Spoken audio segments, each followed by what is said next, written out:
Hey everyone, in this quick video I will show you Windows 11 25H2 feature that helps you debloat your system by default without any third-party apps or any third-party tools. This is actually a built-in option added by Microsoft mainly for IT administrators, but any Windows users can take advantage of it to remove unnecessary pre-installed apps from your computer that will make your computer more efficient and fast. First, make sure you are running Windows 11 version 25H2, especially the build number 26200-6525 or the newer. Once you have confirmed that, open up the search box, type gpedit.msc and then open up the group policy editor.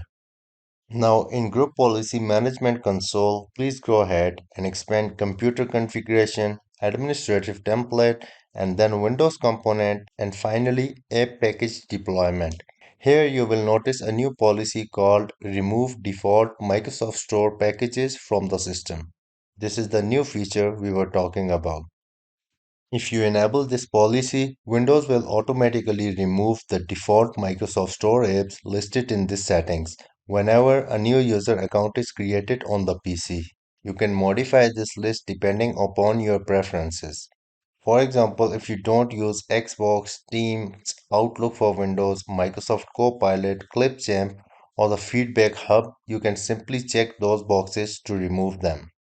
Once you have selected the apps, click Apply and then OK. Keep in mind, this feature affects only newly created user accounts. So if you want the changes to take effect immediately, just create a new administrator account, sign in and delete your old one later.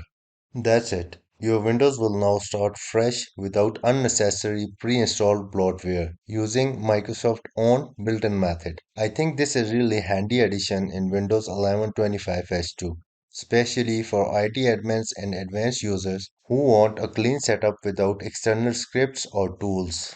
If you found this video useful, make sure to like the video, subscribe to ITeePK and turn on the notifications so you don't miss the next video. Thanks for watching and I will see you in the next one.